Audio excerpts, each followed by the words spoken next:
नमस्कार दोस्तों, कैसे हैं आप लोग। 8 दिसंबर 2022 के डेली न्यूज़ एनालिसिस और एडिटोरियल एनालिसिस में आपका स्वागत है। कौन कौन सी न्यूज़ है तो भैया, Delhi CV model municipal corporation of Delhi के इलेक्शन हुए। आम आदमी पार्टी ने बीजेपी को हरा दिया है। पहली बार दिल्ली की सिविक बॉडी इलेक्शंस में ओवरऑल आम आदमी पार्टी प्रॉपर मेजोरिटी के साथ सामने आई है।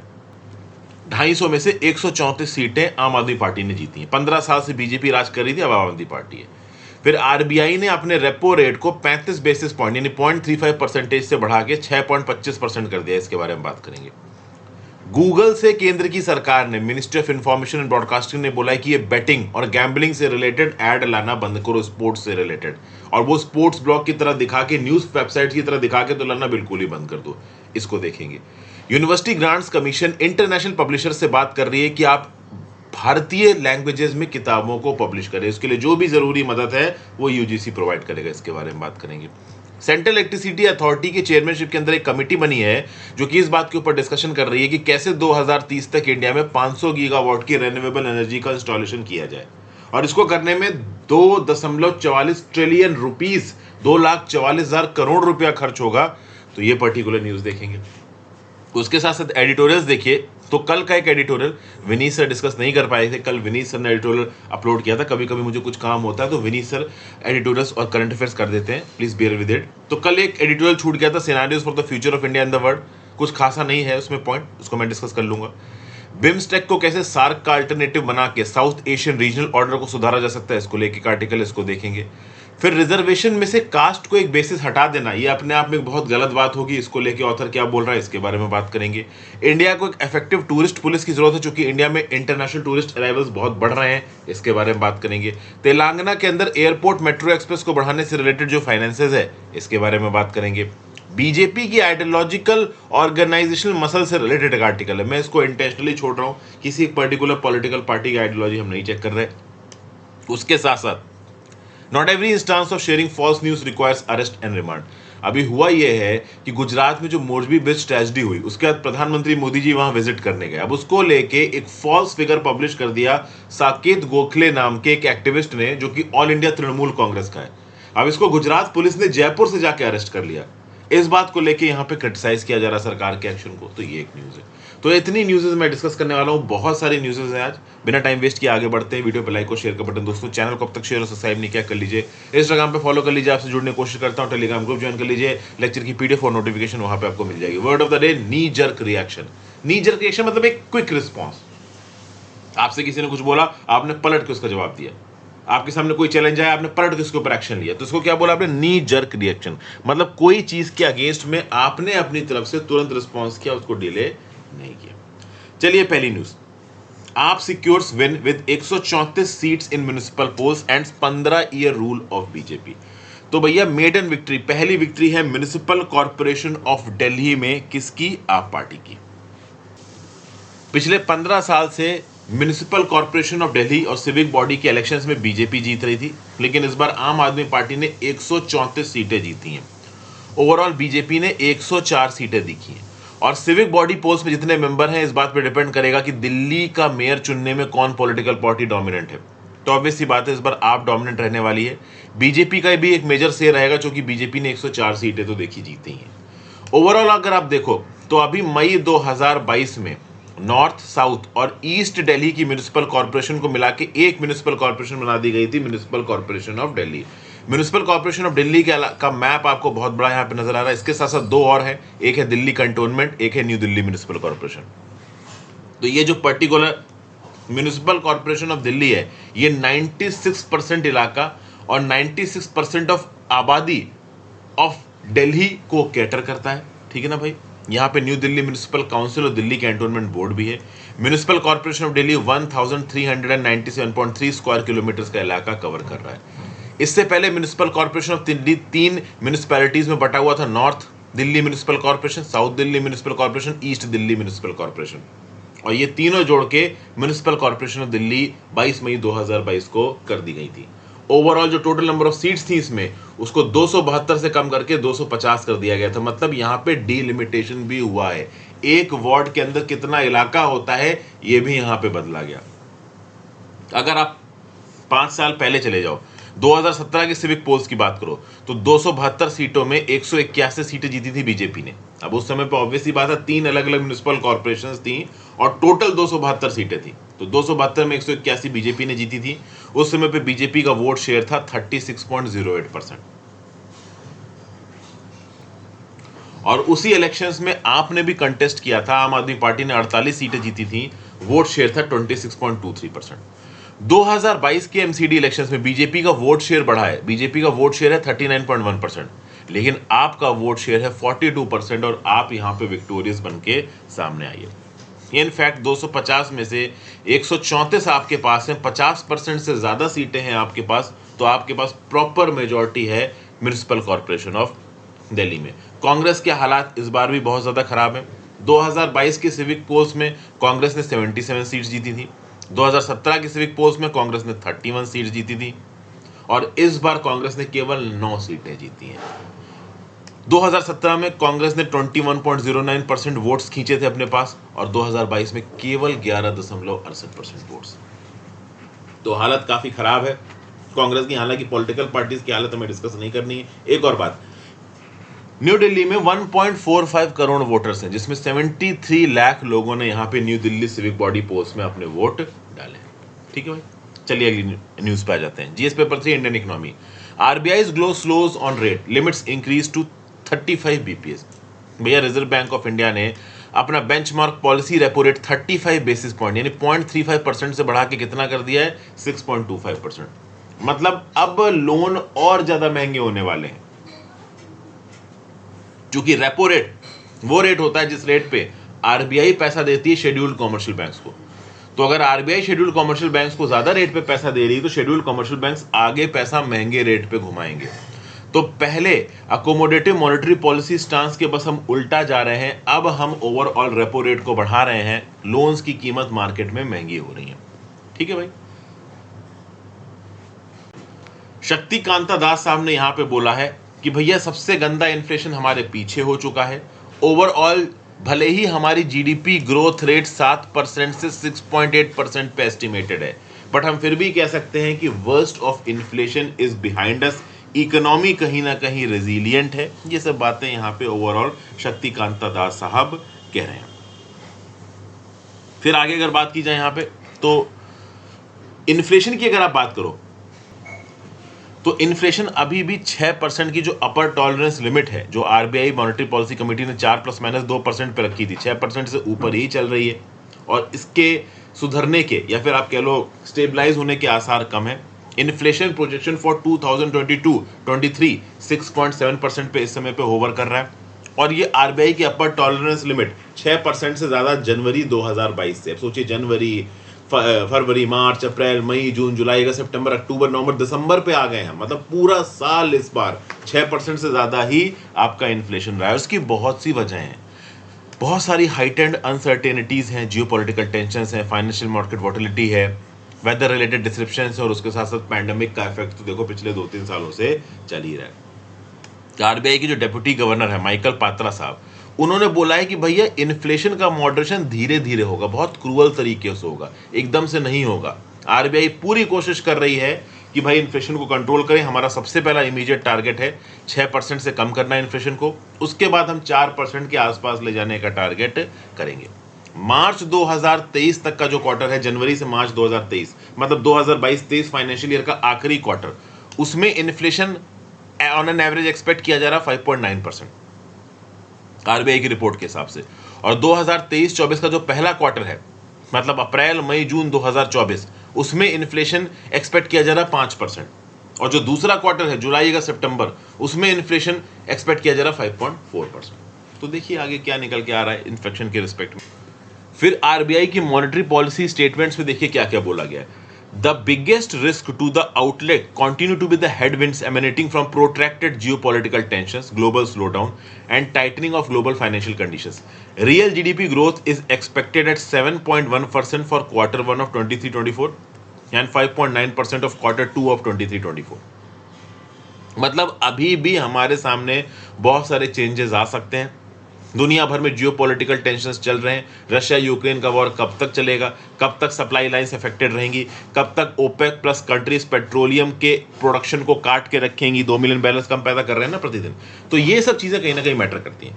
उसके बाद भले ही हमारे जो गवर्नर है शक्तिकांता दास साहब, उनका क्या बोलना है, उनका ये बोलना है कि भाई ठीक है, ये जो यूएस का फेडरल रिजर्व है ये अपना रेट हाइक कर रहा है। अब इंडिया के अंदर जो मॉनेटरी पॉलिसी है वो डोमेस्टिक फैक्टर्स पे डिपेंडेंट है, बट ये बात हम जानते हैं कि यूएस का रेट हाइक बहुत मैटर करता है। जब यूएस का रेट हाइक हुआ तभी तो ओवरऑल यूएस ट्रेजरी से निकाले हुए पैसे जो कि इंडियन मार्केट में इन्वेस्टेड थे वो वापस यूएसए के अंदर जाने लगे। तो वो टर्मिनल रेट कब आएगा? टर्मिनल रेट क्या होता है? यूएस फेडरल रिजर्व अपने रेट हाइक्स को मैक्सिमम किस रेट तक लेके जा सकता है, उसको आप बोलते हो टर्मिनल रेट। 3.5 परसेंटेज पॉइंट से ओवरऑल यूएस की फेडरल रिजर्व ने अपना रेट बढ़ा रखा है। जैसे इंडिया की आरबीआई नहीं, आपका शेड्यूल कॉमर्शियल बैंक को 5 पॉइंट कह लीजिए 7.5 से बढ़ा के 6.1%, सॉरी 5.9 से बढ़ा के 6.2% करना, मतलब 6.25%। अभी 35 बेसिस पॉइंट बढ़ा है ना आज ही की न्यूज में। तो ये 6.25% पे हमारी आरबीआई शेड्यूल कॉमर्शियल बैंक को लोन उधार पे दे रही है। उसी प्रकार से यूएस की फेडरल रिजर्व कितने परसेंट पे लोन उधार पे दे रही है? इसकी अपर लिमिट क्या है? ये रेट 3.5% बढ़ चुका है। वो जो टॉप मोस्ट अपर लिमिट है, जब वो टर्मिनल रेट पे पहुंच जाएगा उसके बाद ऑब्वियस सी बात है इस रेट में डिक्रीज होगा। जब इस रेट में डिक्रीज होगा पैसा इंडियन मार्केट्स में आना शुरू हो जाएगा, फिर से लोग यूएस फेडरल रिजर्व से पैसा लेंगे, इंडियन मार्केट में इन्वेस्ट करेंगे। लेकिन ये कब आएगा अभी कह नहीं सकते। टर्मिनल रेट क्या होगा इसके बारे में आरबीआई के पास प्रॉपर इंफॉर्मेशन है नहीं।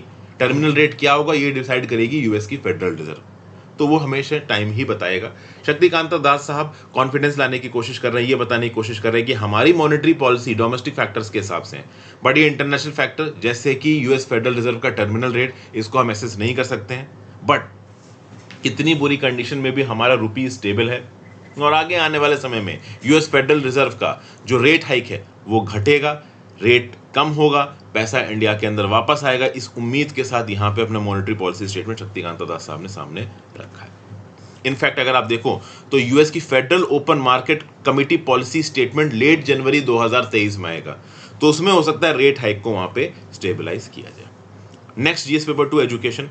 केंद्र की सरकार ने गूगल से बोला है कि बेटिंग से रिलेटेड एड्स को पब्लिश करना बंद करो।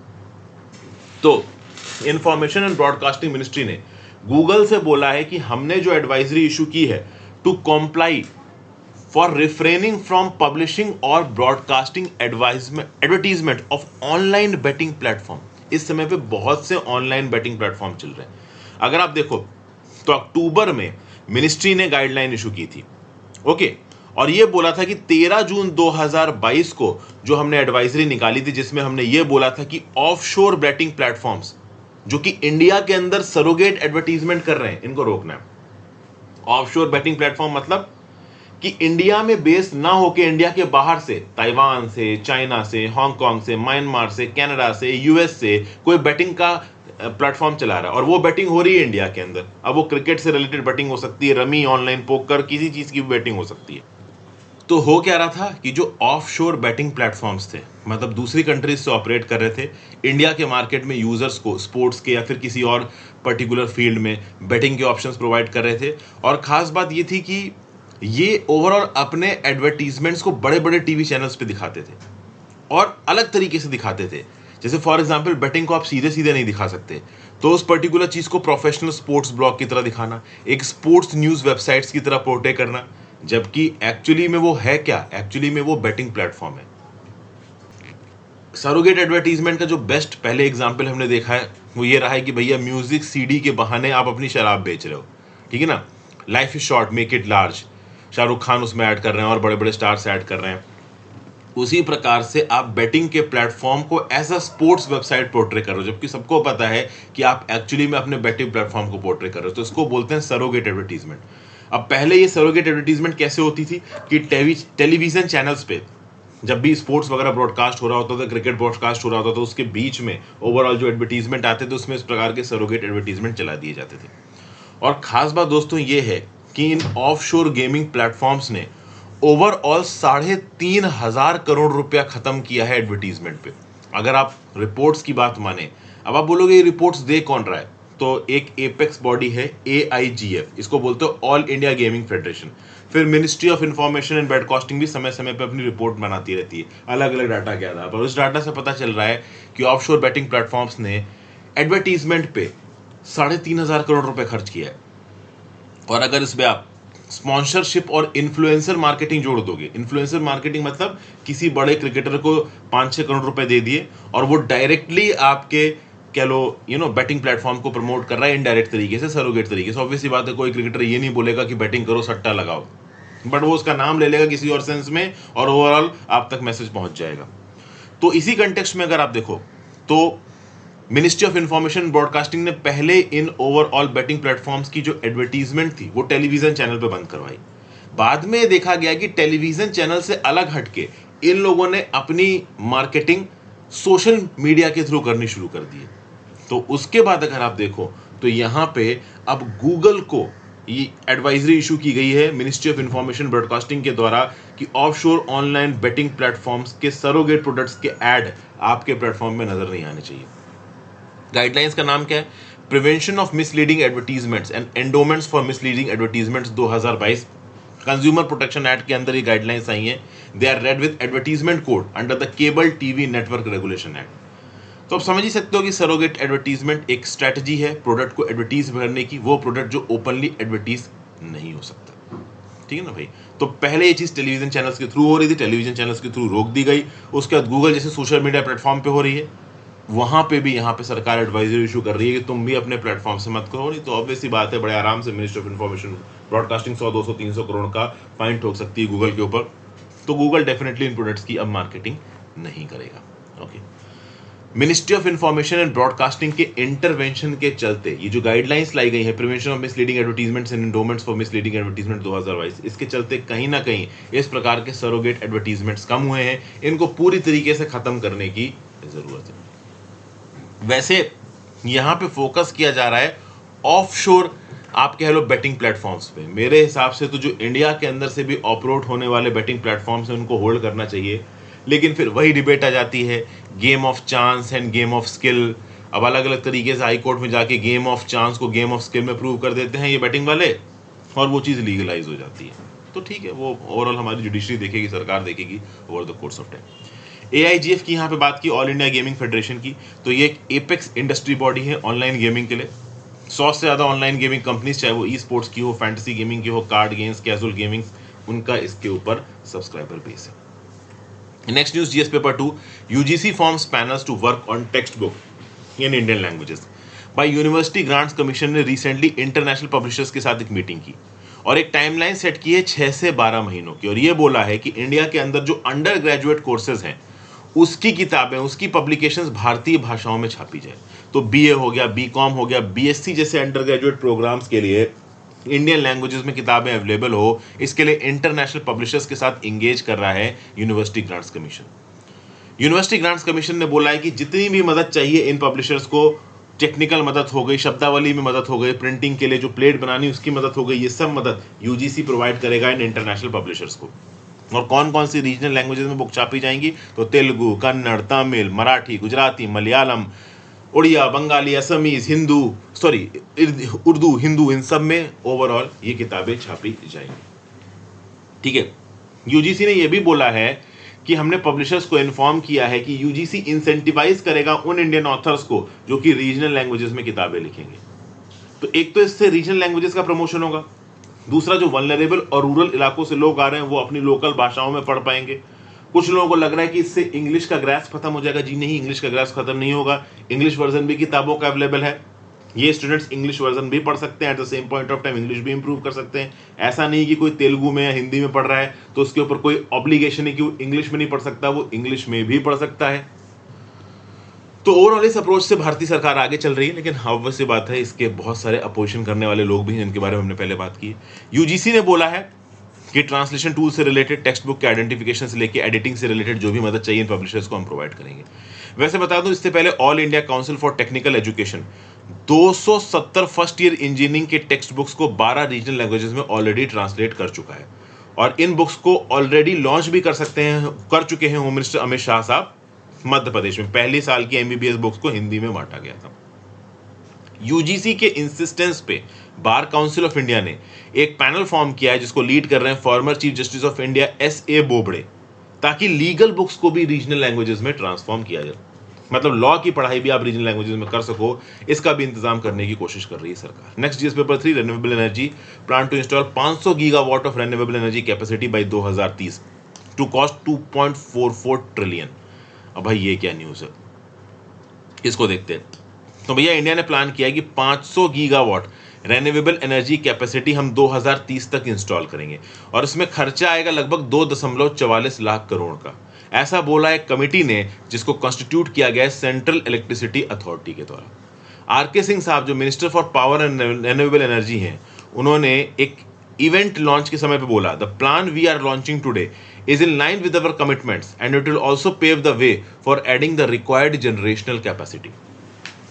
ठीक है, इस कमेटी में मेंबर्स कौन कौन से हैं ये आप देख लो। तो सेंट्रल इलेक्ट्रिसिटी अथॉरिटी के चेयरमैन इस पर्टिकुलर कमेटी के हेड हैं। उसके साथ साथ देखो तो रिप्रेजेंटेटिव्स हैं solar energy corporation of India के, central transmission utility of India के, power grid corporation of India limited के, national institute of solar energy के और national institute of wind energy के। इन सब के मेंबर्स ओवरऑल इस पर्टिकुलर कमेटी में मिलते हैं। और इसी कमेटी ने यह बोला है कि भाई 2030 तक अगर इंडिया को 500 गीगावाट की रिन्यूएबल एनर्जी इंस्टॉल करनी है तो खर्चा आएगा 2.44 लाख करोड़ का। हमारे जो इंटरनेशनल क्लाइमेट कमिटमेंट्स हैं उसके पार्ट की तरह देखा जाए तो इंडिया ने बोला है कि 2030 तक हमारी एनर्जी नीड्स का आधा नॉन फॉसिल फ्यूल सोर्सेज से आएगा। ठीक है ना भाई, 500 गीगावाट तक की रिन्यूएबल एनर्जी इंस्टॉलेशन हमने 2030 तक प्लान की है। इंडिया कई बार यूनाइटेड नेशंस क्लाइमेट कॉन्फ्रेंसेस में कह चुका है कि ट्रिलियंस ऑफ डॉलर्स की जरूरत है इंडिया और बाकी डेवलपिंग कंट्रीज को अगर उनको क्लीन एनर्जी में स्विच करना है तो। उस कंटेक्स्ट में इंटरनेशनल मदद तो उतनी नहीं आ रही है, बट कहीं ना कहीं इंडिया अपनी तरफ से जितना कर सकता है उतना कर रहा है।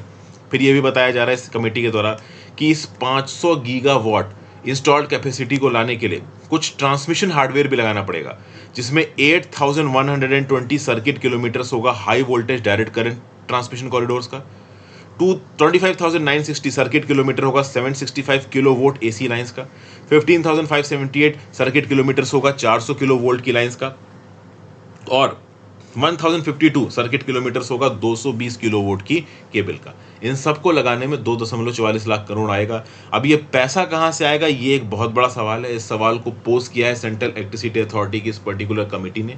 बेसिकली सेंट्रल इलेक्ट्रिसिटी अथॉरिटी के चेयरमैन इस कमेटी के मेंबर हैं। अब कमेटी ने अपनी रिपोर्ट दे दी है, पैसा कहां से आएगा नहीं आएगा वो भाई देखिए बाद में देखा जाएगा। ओके, अगर आप देखो तो बहुत सारे non fossil fuel generation centres आ रहे हैं इंडिया के अंदर, फतेहगढ़ में, भदला, बीकानेर राजस्थान में, खावड़ा गुजरात में, अनंतपुर कुंडूल आंध्र प्रदेश में। उसके साथ साथ ट्रांसमिशन प्लांट्स को भी सेटअप किया जा रहा है। 10 गीगावाट की ऑफशोर विंड बेस्ड एनर्जी जो कि गुजरात और तमिलनाडु में बनाई जा रही है, उसमें 28,000 करोड़ का खर्चा है। इंटर रीजनल कैपेसिटी को 1.5 लाख मेगावाट बढ़ाने के लिए 2030 तक टारगेट है। अभी के लिए inter regional capacity offshore wind based energy से 1.12 लाख मेगावाट है, इसको 1.5 लाख मेगावाट करना है सबसे, केवल ऑफशोर विंड बेस्ड एनर्जी से नहीं।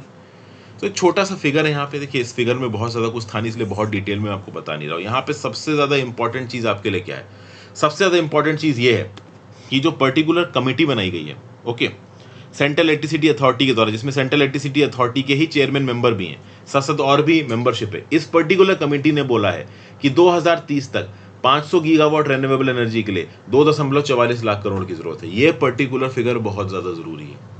और इलेक्ट्रिसिटी से रिलेटेड अगर कोई स्पेसिफिक ऐसे आ जाता है तो इस प्रकार की इंफॉर्मेशन अगर आप कोट कर देते हैं कि भैया इतना kilometre high voltage direct current corridor, इतना 400 केवी की लाइंस, तो वो अपने आप में गैडेड इन्फॉर्मेशन हो जाएगी। आई एम नॉट श्योर कि कितने लोग इतना मेमोराइज कर पाएंगे, क्योंकि इस प्रकार के छोटे छोटे फिगर्स को जब अपने नोट्स में इनकॉर्पोरेट करते हो एंड में बहुत बड़ा पोथा बन जाता है, तो इसको याद कर पाना बहुत मुश्किल होता है, प्रैक्टिकली पॉसिबल नहीं होता। प्लस एक और बात, 2030 तक बैटरी स्टोरेज कैपेसिटी 51.5 गीगावाट की भी प्लान करने की कोशिश की जा रही। क्या है, विंड एनर्जी से और सोलर एनर्जी से जो आप पावर पैदा करते हो, खासकर सोलर एनर्जी से, वो परमानेंट तो है नहीं, विंड भी हमेशा नहीं बहती। तो जब विंड बही, जब धूप आई, तब आपने इलेक्ट्रिसिटी जनरेट कर दिया। अब हो सकता है उस समय पे इलेक्ट्रिसिटी की रिक्वायरमेंट ना हो, तो आप उसको बैटरी में स्टोर कर लो और बाद में रात के समय पे जब विंड नहीं बह रही है या जब रोशनी नहीं है, तब उस बैटरी के थ्रू पावर को प्रोवाइड करो। इसीलिए 51.5 गीगावाट की बैटरी स्टोरेज कैपेसिटी भी डेवलप की जा रही है। ठीक है भाई, तो ये सब बातें आप बोलेंगे। अभी के लिए इंडिया की इंस्टॉल्ड इलेक्ट्रिसिटी जनरेटिंग कैपेसिटी है 409 गीगावाट, जिसमें से 173 gigawatt non fossil fuel forces से, जो कि 42% है टोटल का। फिर भाई एडिटोरियल डिस्कशन पे आ जाते हैं। Scenarios for the future. देखिए, इस पर्टिकुलर आर्टिकल में बहुत कुछ खास नहीं है। अरुण मायरा साहब ने इस आर्टिकल को लिखा है। हल्का फुल्का बता देता हूं कि यहाँ पे बताया क्या गया। पहले जो एजम्पशंस किए गए थे वो एजम्पशंस किस हद तक सही बैठ रहे हैं, इसके बारे में अरुण मायरा साहब बात कर रहे हैं। जैसे फॉर एग्जाम्पल अगर आप देखो तो 1980s में बहुत सारे इकोनॉमिस्ट थे जिन्होंने बोला कि भाई वॉर के बाद 1945 में जब सेकेंड वर्ल्ड वॉर खत्म हुआ, उसके बाद जापान में एक फिनोमिनल इकोनॉमिक प्रोग्रेस देखने को, और सबने बोला कि ये सेंचुरी तो जापान की है। उस समय पे बहुत ऐसे कम इकोनॉमिस्ट थे जिन्होंने ये बोला था सोवियत यूनियन कोलैप्स कर जाएगा या फिर चाइना इतनी जबरदस्त तरीके से ऊपर बढ़ेगा। तो मेजॉरिटी ऑफ द इकोनॉमिस्ट क्या बोल रहे थे कि भाई जापान की सेंचुरी है, जापान बहुत तेजी से ग्रो करेगा। लेकिन बाद में आप देखो तो सोवियत डिसमेंटल हो गया, सोवियत यूनियन टूट गया, जापान की इकोनॉमिक ग्रोथ बढ़ रही है बट उतनी तेजी से नहीं बढ़ रही। एक कंट्री जो कि बिल्कुल आउट ऑफ द टर्न जाके बढ़ी वो थी पीपल रिपब्लिक ऑफ चाइना। तो कुछ ऐसे भी लोग थे जिन्होंने यहाँ पे स्ट्रैटेजी के थ्रू ये बताया था कि चाइना अपने आप में एक बहुत बड़ी कंट्री बनेगी और उसके साथ साथ कुछ और इकोनॉमिक पावर हाउस बनेंगे जैसे इंडिया, ब्राजील, रशिया और साउथ अफ्रीका। ठीक है, अब यहाँ पे एक पर्टिकुलर प्रकार की प्लानिंग की बात कर रहा है ऑथर, जिसको आप बात करते हो सिनारियो प्लानिंग। इस प्रकार की सिनारियो प्लानिंग की थी शेल ऑयल कंपनी ने। ठीक है ना भाई, शेल ऑयल कंपनी ने ये एस्टिमेट किया कि एक ना एक समय पे सोवियत यूनियन टूटेगा। सोवियत यूनियन के बाद जो कंट्रीज बनेगी वो कंट्रीज किसी ना किसी फॉर्म में वेस्टर्न कंट्रीज के साथ इंगेज करेंगी। इसलिए सोवियत यूनियन के टूटने से पहले ही शेल ऑयल कंपनी ने सोवियत यूनियन में बिलियंस ऑफ डॉलर्स इन्वेस्ट किए, और उस इन्वेस्टमेंट के चलते जब एक्चुअली में सोवियत यूनियन टूटा तो रशियन और बाकी इकोनॉमीज जो कि कंट्रीज बनी थी टूटने के बाद, वो इंगेज करने लगी अपने आप को वेस्टर्न कंट्रीज के साथ। और इस शेल ऑयल कंपनी के पास अपने आप में एक बहुत बड़ा एडवांटेज था with respect to its competitors. तो ये क्या है, ये है सिनेरियो प्लानिंग, ये है सिस्टम्स प्लानिंग। सिस्टम्स और सिनेरियो प्लानिंग अपने आप में कन्वेंशनल प्लानिंग से बहुत अलग होती है, क्योंकि इस प्रकार की प्लानिंग फ्यूचर इवेंट्स को प्रिडिक्ट करती है और उन प्रिडिक्शंस के आधार पर जो भी आउटकम निकलेंगे उनको प्ले में लाती है और उसके हिसाब से डिसीजन लेती है। ये प्लानिंग अपने आप में बहुत रिस्की होती है, इसमें बहुत डिटेल्ड एनालिसिस लगी होती है और रिस्की इतनी ज्यादा होती है कि इसके अंदर इन्वेस्ट करना भी अपने आप में एक बहुत बड़ा डिसीजन होता है। ये सब बातें यहाँ पे बताई जा रही है। उसी प्रकार से ऑथर यहाँ पे बोल रहा है कि वर्ल्ड इकोनॉमिक फोरम और कॉन्फेडरेशन ऑफ इंडियन इंडस्ट्री की एक रिपोर्ट आई थी, India and the world scenarios to 2025, और ये रिपोर्ट आई थी 2005 में।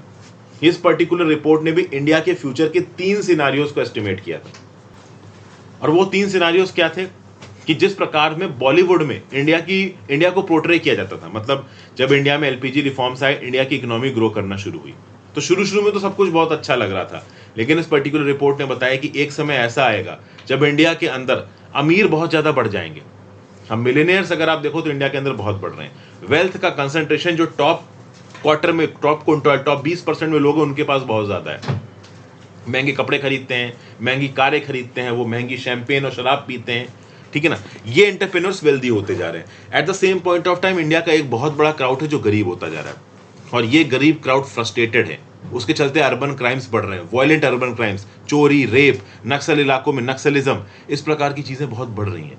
तो भले ही इंडिया एलपीजी रिफॉर्म्स के पास बहुत तेजी से ग्रो कर रहा है, लेकिन at the same point of time India कहीं ना कहीं डिसएडवांटेज पे भी जा रहा है due to this increasing inequality and insecurity. और ये बात 2005 की ही वर्ल्ड सिनारियोज टू 25 रिपोर्ट में WEF-CII ने बोल दी थी। ये सब बातें बताई जा रही हैं। तो ज्यादा कुछ इस आर्टिकल में था ही नहीं, यही सब चीजें हैं। ठीक है ना, तो बहुत डिटेल में इसको डिस्कस करने का मतलब है नहीं। अगले में आ जाते हैं, the perils of undoing the framework of reservation. इस पर्टिकुलर आर्टिकल का सार बता देता हूं आपको। रिजर्वेशन के क्या नुकसान है और कास्ट को अगर बेसिस हटा दो रिजर्वेशन के रिस्पेक्ट में तो क्या नुकसान है स्पेसिफिकली। अभी 103rd कॉन्स्टिट्यूशनल अमेंडमेंट एड काफी न्यूज में रहा। 10% रिजर्वेशन देता है इकोनॉमिकली वीकर सेक्शंस को, इसको सुप्रीम कोर्ट ने अपहेल्ड कर दिया। अब ये जो रिजर्वेशन बेसिस है ये कहीं ना कहीं इकोनॉमिक क्राइटेरिया पे जा रहा है और कास्ट के क्राइटेरिया से अलग हो रहा है। और इसका रेशनल क्या है? रेशनल ये है कि इंडिया में हर तबके के लोग डिसएडवांटेज्ड हैं। हर तबके के लोगों को कहीं ना कहीं कुछ ना कुछ वल्नरेबिलिटी है। इसलिए हर रिजर्वेशन की पॉलिसी में आप कास्ट को एक बेसिस बना के रखो, वो सही नहीं है। बट यहां पे जो ऑथर हैं कलाई रसायन ए साहब, इनका ये बोलना है कि भाई अगर आप कास्ट को डीलेजिटिमाइज करोगे as a basis of policy making तो अपने आप में ये मॉन्यूमेंटल मिस्टेक होगी। अब क्यों मिस्टेक होगी? वेलफेयर इंटाइटलमेंट की बात करो तो आप इसको कास्ट और एथनिसिटी से तोड़ ही नहीं सकते इंडिया जैसी कंट्री में। क्यों? क्योंकि सोशल डिप्रिवेशन और कहीं ना कहीं इकोनॉमिक डिप्रिवेशन एक दिन में नहीं आती या कुछ सालों में नहीं आती। कंटेम्प्रेरी इनइक्वालिटीज एक पूरी की पूरी लाइफ टाइम में जनरेट होती हैं। मैं आपको समझाने की कोशिश कर रहा हूं। यहां पे ऑथर सोशल डिसएडवांटेज की बात नहीं कर रहा है, यहां पे ऑथर वेल्थ डिसएडवांटेज की बात कर रहा है। ऑथर की रीजनिंग को समझने की कोशिश कीजिए। दो तबके हैं मुझे पता है, एक जो रिजर्वेशन को सपोर्ट करता है, एक रिजर्वेशन को सपोर्ट नहीं करता है। जो रिजर्वेशन को सपोर्ट करता है वो अपना व्यू पॉइंट देता है, जो नहीं सपोर्ट करता है वो अपना व्यू पॉइंट देता है। ऑथर की बेसिक अंडरस्टैंडिंग को हम समझने की कोशिश करते हैं। ऑथर यहाँ पे वेल्थ को बेसिस बना रहा है, चाहे आप इकोनॉमिक कैपिटल की बात करो, कल्चर कैपिटल की, सोशल कैपिटल की। ये इनइक्वालिटीज इंडिया में बहुत सारे लोग इनहेरिट करते हैं और इनहेरिट करने के बाद इनको ओवरकम कर पाना अपने आप में बहुत मुश्किल होता है। अब हम यहाँ पे इकोनॉमिक कैपिटल की बात करते हैं। एक सर्वे हुई है, ऑल इंडिया डेप्ट एंड इन्वेस्टमेंट सर्वे 2019 की, इसकी रिपोर्ट 2021 में रिलीज हुई। इसने बताया कि deepening caste inequality in wealth, कहीं ना कहीं वेल्थ में भी कास्ट इनइक्वालिटी हमें देखने को मिल रही है। ये AIDIS ने किस बेसिस पे इकट्ठा किया रिपोर्ट में? तो on the basis of ownership of physical assets जैसे land, livestock, buildings, agriculture machinery, transport equipment वगैरह वगैरह। अब मैं आपको बता दूं कि यहाँ पे ऑथर क्या कह रहा है। वेल्थ इनइक्वालिटी की बात करो तो इंडिया के अंदर 1962 में वेल्थ इनइक्वालिटी का गिनी कॉफिशिएंट था 0.62, 2002 में था 0.63, 2012 में 0.67, 2019 में 0.68, लगातार बढ़ रहा है।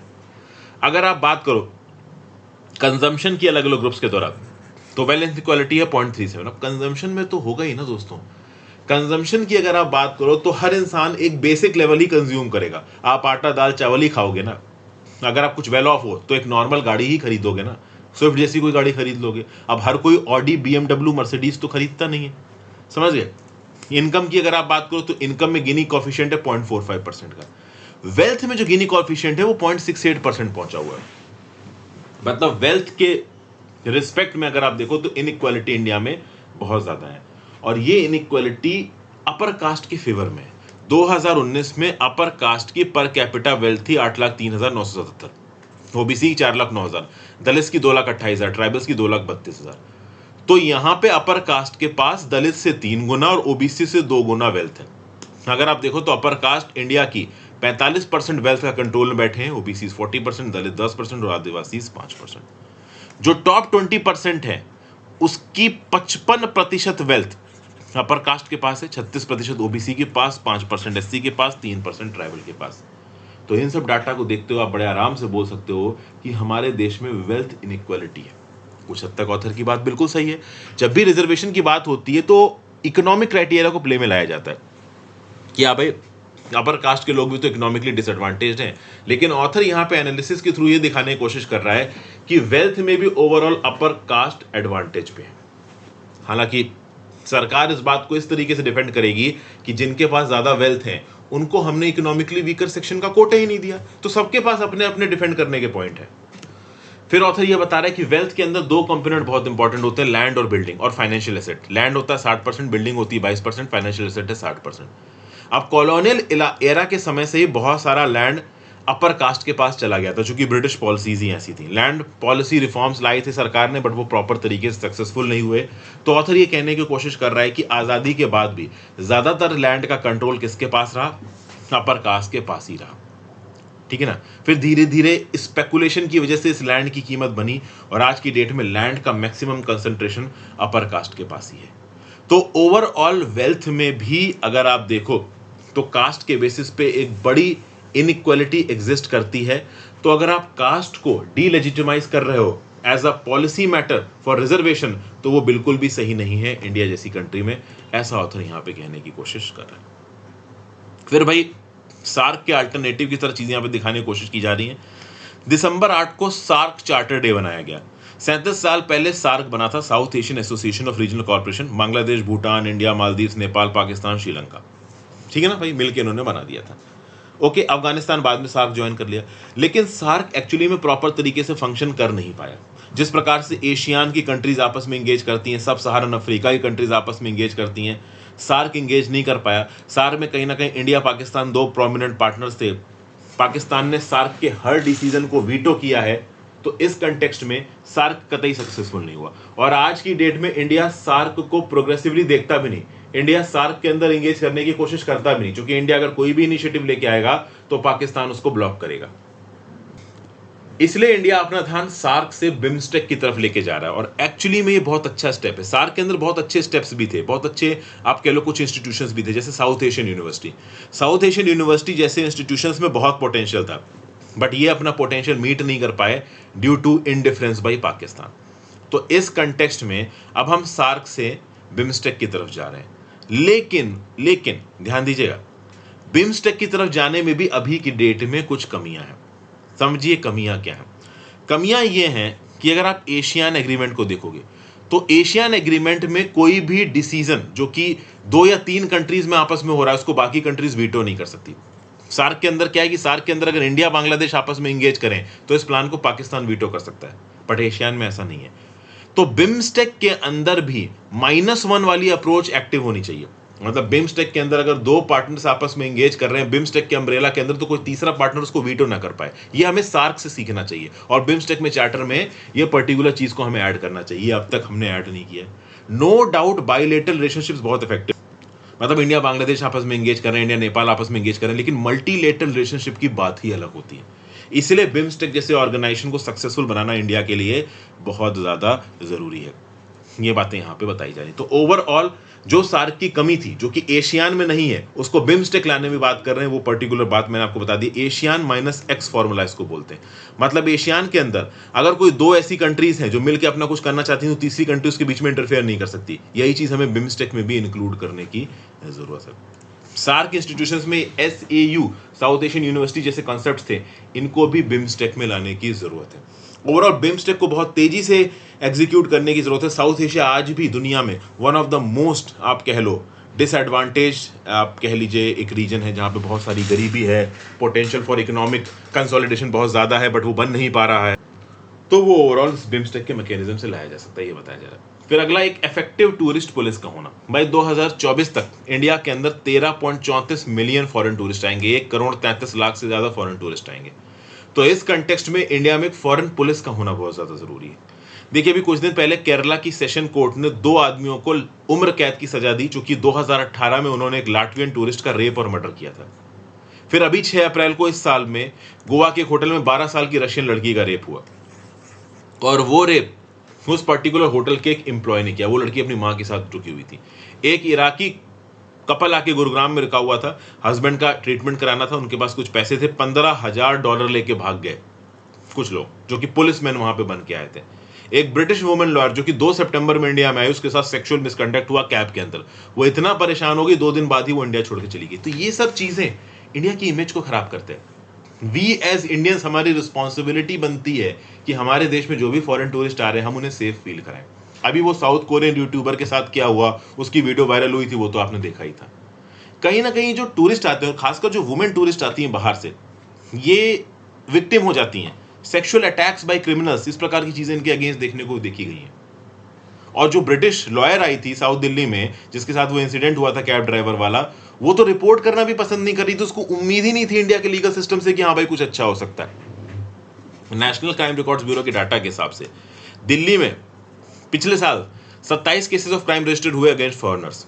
2020 में नंबर 62 था, 123 था 2019 में। उसकी एक वजह ये हो सकती है कि कोरोना था, तो कोरोना के चलते टूरिज्म ही कम हो गया था।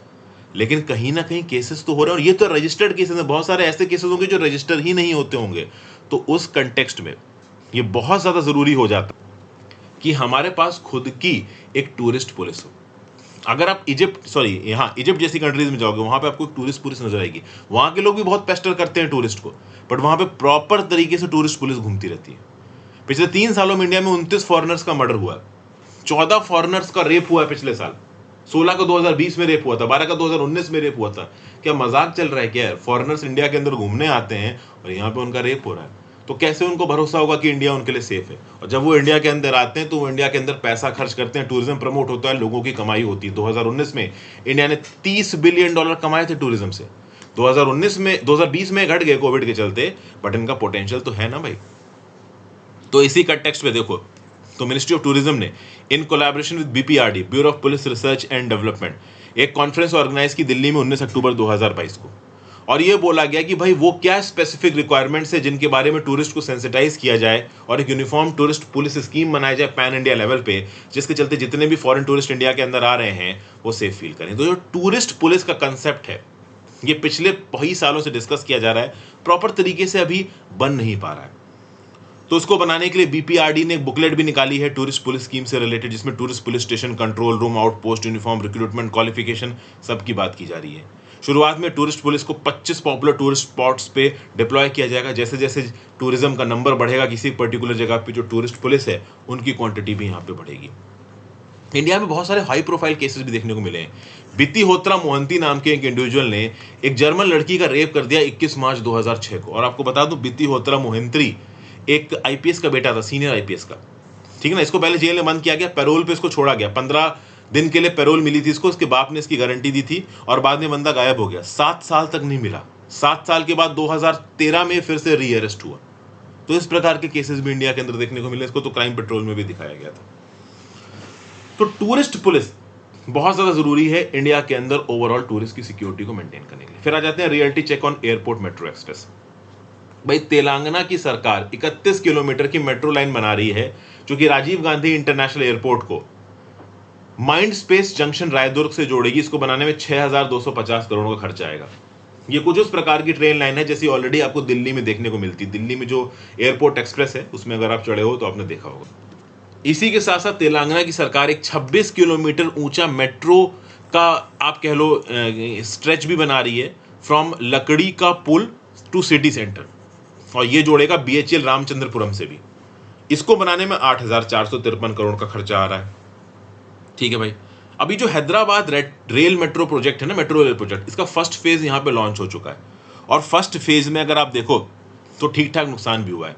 2012 में ये जो हैदराबाद का मेट्रो रेल प्रोजेक्ट था, इसको इनॉग्रेट किया था chief minister N Kiran Kumar Reddy साहब ने। 14,132 करोड़ का कॉन्ट्रैक्ट मिला था एलएनटी मेट्रो रेल हैदराबाद को। पहला फेज इसका लॉन्च हो चुका है और अनफॉर्चुनेटली ऐसा बताया जा रहा है कि इसको लॉसेस भी अच्छे खासे हो रहे हैं। अगर आप देखो तो एलएनटी मेट्रो रेल हैदराबाद को 1,745 करोड़ का नुकसान हुआ 2021-22 में, और 3,000 करोड़ की हेल्प मांगी इस पर्टिकुलर प्रोजेक्ट ने तेलंगाना की राज्य सरकार से, हैदराबाद की राज्य सरकार से ऑब्वियसली। तो इसी कंटेक्स्ट में अगर आप देखो तो ये जो नए प्रोजेक्ट बनाए जा रहे हैं, कौन कौन से 2 नए प्रोजेक्ट, एक तो राजीव गांधी इंटरनेशनल एयरपोर्ट को एयरपोर्ट एक्सप्रेस से जोड़ने का, और जो अपर में रेलवे का जो मेट्रो प्रोजेक्ट बन रहा है जो कि लकड़ी का पुल को बीएचईएल रामचंद्रपुरम से जोड़ रहा है। तो इन दोनों को बनाने के लिए ओवरऑल जो पैसों का यहाँ पे अलॉटमेंट होगा लगभग 25,000 करोड़ रुपए का, वो कहाँ से आएंगे, कितना वायबल होगा, कितना नहीं होगा, इस बात को लेके बहुत सारी कंपनीज आएंगी, अपनी बिड पेश करेंगी। बिड पेश करने के बाद उसके ऊपर एनालिसिस होगी, सरकार पैसा रिलीज करेगी नहीं करेगी, इन सब चीज़ों के ऊपर बहस होगी आगे।